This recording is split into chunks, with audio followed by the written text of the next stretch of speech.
Hi అండి, welcome to పెసిస్ kitchen. ఈరోజు వీడియోలో దహీ ఆలు ఏ విధంగా తయారు చేయాలో మీకు చేసి చూపించిపోతున్నాను.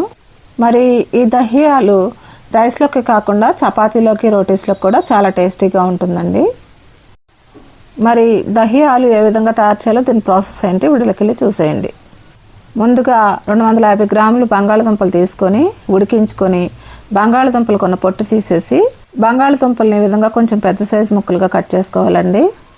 ఈ విధంగా కట్ చేసుకున్న బంగాళదుంప ముక్కల్ని పక్కన పెట్టేసుకొని ఇప్పుడు ఒక బౌల్ తీసుకొని 1 కప్పు వరకు చిలికిన పెరుగుని తీసుకొని ఈ బౌల్లో వేసుకోవాలి. ఇప్పుడు ఈ పెరుగులో 1 టేబుల్ స్పూన్ కారం, 1/2 టీ స్పూన్ పసుపు, 1 టేబుల్ స్పూన్ ధనియాల పొడి, 1/2 టీ స్పూన్ గరం మసాలా పొడి వేసుకోవాలి. ఇప్పుడు ఈ మసాలాలన్నీ కూడా ఈ పెరుగులో మొత్తం మిక్స్ అయ్యేటట్టు ఒకసారి బాగా కలుపుకోవాలి. ఇప్పుడు ఈ విధంగా కలుపుకున్న మసాలా పెరుగుని పక్కన పెట్టేసుకొని ఇప్పుడు స్టవ్ మీద ఒక కడాయి పెట్టుకొని 3 టేబుల్ స్పూన్ల వరకు ఆయిల్ వేసుకోవాలి. ఇప్పుడు ఈ ఆయిల్ హీట్ ఎక్కిన తర్వాత మనం ఉడికించి ముక్కలుగా కట్ చేసుకున్న ఈ బంగాళదుంప ముక్కల్ని ఆయిల్లో వేసుకోవాలి. ఈ బంగాళదుంప ముక్కలు కొంచెం కలర్ మారేంత వరకు మీడియం ఫ్లేమ్లో ఫ్రై చేసుకోవాలి. ఈ బంగాళదుంప ముక్కల్ని ఈ విధంగా ఆయిల్లో ఫ్రై చేసుకుంటే కర్రీ చాలా టేస్టీగా ఉంటుందండి. ఈ బంగాళదుంప ముక్కలు కొంచెం కలర్ మారిన తర్వాత ఈ బంగాళదుంప ముక్కల్ని ఒక ప్లేట్లోకి తీసేసుకోవడమేనండి. ఇప్పుడు ఈ బంగాళదుంప ముక్కలన్నింటినీ కూడా ఒక ప్లేట్లోకి తీసేసుకున్న తర్వాత ఇప్పుడు ఇదే ఆయిల్లో 1 టేబుల్ స్పూన్ ఆయిల్ వేసుకోవాలి. ఈ ఆయిల్ హీట్ ఎక్కిన తర్వాత 1 టీ స్పూన్ జీలకర్ర వేసుకోవాలి. ఈ జీలకర్రని కొంచెం సేపు వేయించుకోవాలి. ఇప్పుడు దీంట్లోనే 2 మీడియం సైజు ఉల్లిపాయలని చిన్న చిన్న ముక్కలుగా కట్ చేసుకొని వేసుకోవాలి. దీంట్లోనే 2 పచ్చిమిర్చిని చిన్న చిన్న ముక్కలుగా కట్ చేసుకొని వేసుకోవాలి. దీంట్లోనే 1 టీ స్పూన్ సాల్ట్ వేసుకోవాలి. ఇప్పుడు వీటిని అన్నింటినీ కూడా కొంచెం సేపు వేయించుకోవాలి.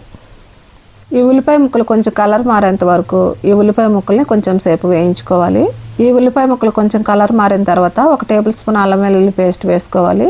అల్లం వెల్లుల్లి పేస్ట్ కొంచెం పచ్చివాసన పోయేంత వరకు ఈ అల్లం వెల్లుల్లి పేస్ట్ని కొంచెం సేపు వేయించుకోవాలి. ఇప్పుడు స్టవ్ ఆఫ్ చేసేసుకొని మనం కలిపి ఉంచుకున్న ఈ మసాలా పెరుగుని ఈ ఉల్లిపాయల్లో వేసుకోవాలి. స్టవ్ ఆన్లో ఉంచి పెరుగు వేయకూడదండి, పెరుగు విరిగిపోతుంది. అందువల్ల స్టవ్ ఆఫ్ చేసుకొని పెరుగుని వేసుకొని కలుపుకోవాలి. ఇప్పుడు స్టవ్ ఆన్ చేసుకొని ఈ పెరుగుని కొంచెం సేపు కలుపుకోవాలి. ఇప్పుడు దీంట్లోనే మనం ఫ్రై చేసి పెట్టుకునే బంగాళదుంప ముక్కలను వేసుకోవాలి. ఇప్పుడు ఈ బంగాళదుంప ముక్కలు ఈ పెరుగులో మొత్తం మిక్స్ అయ్యేటట్టు ఒకసారి బాగా కలుపుకోవాలి. వీటిని అన్నింటినీ కూడా ఈ విధంగా కలుపుకున్న తర్వాత దీంట్లోనే 1/2 కప్పు వరకు వాటర్ వేసుకోవాలి.